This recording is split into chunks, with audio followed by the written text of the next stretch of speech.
So based on one of IDC's research recently, where we surveyed CEOs across Asia Pacific region, one of the newest agenda items of CEOs in our region is really about industry ecosystem, and this is a direct impact of the COVID-19 crisis.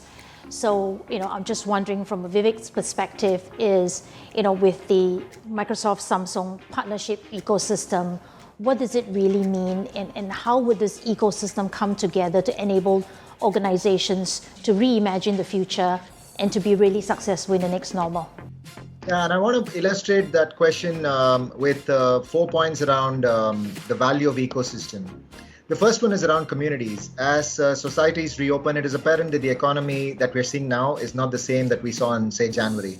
Increasingly, one of the key steps needed to foster a safe and a successful economic recovery is expanded access to the digital skills needed to fill new jobs, especially for those hardest hit.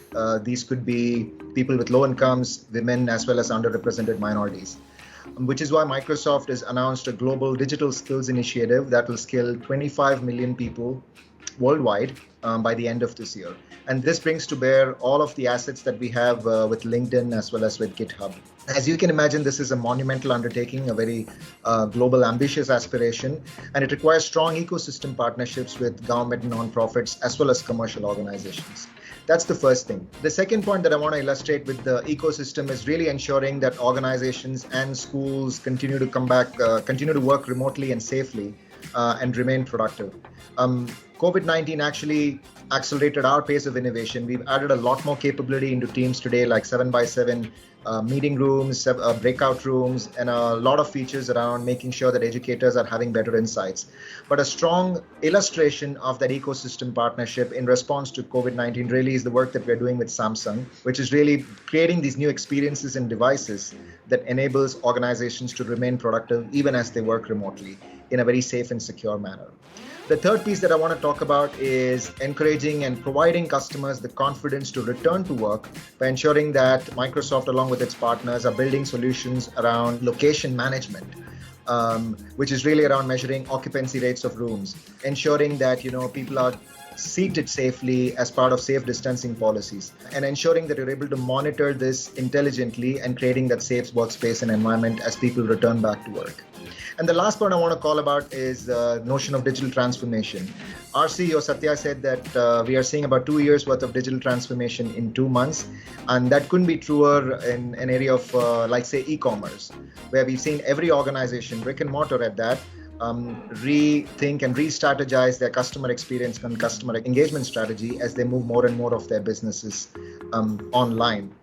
We at Microsoft, with our partners, are creating solutions that continue to enable customers to do things like remote maintenance, remote management, remote assistance. We're working with partners like Samsung to create devices for first-line workers to ensure that they're getting the apps and the information that they need to get their jobs done. We have to acknowledge the power of ecosystems, and that is relevant for every organization today, whether it's big or small. Very well said, Vivek. I think the most important point that you touch on is really about people, right? We talk so much about technology, we talk about processes, we talk about the data, but it's really people that kind of bring all this connectivity together. And here where we talk about collaboration, we talk about co-creation, we talk about co-innovation. And that leads me to the final question for you, Timothy. And that's really talking about future business models, right? And this is one of the hottest topics when we spoke with buyers in kind of the recent weeks. Basically, organizations are trying to reimagine what new business models will look like.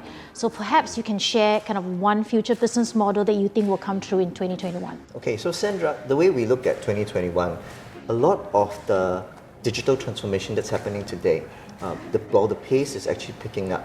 In order for this business model to actually start, a lot of it involves adoption. And I think the collaboration between Microsoft and Samsung is actually a step up to this adoption, because here we take a software company with products that are widely used, and we take a proven ecosystem of devices like Samsung, marry them together. That this will start making business models a lot easier to start off. So take, for example, retail in the near future.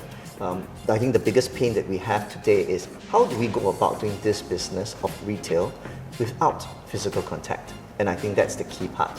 So from there, what we see is things like augmented reality, digital e-invoicing, being able to sign on glass. These are just key technologies that need to be put in place and adopted easily.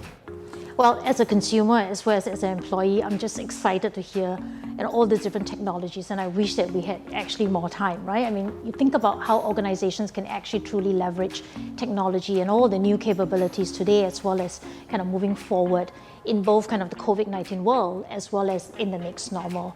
But we just have to end it here. So thank you very much, guys, for your time. Thank you. Thank you.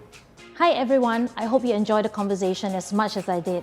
I would like to invite you again to a live session on the 9th of September on reimagining your next normal with Samsung, Microsoft, Singtel, and myself, where we'll be sharing some of the reimagined business and operating models. Click the link and we will see you there.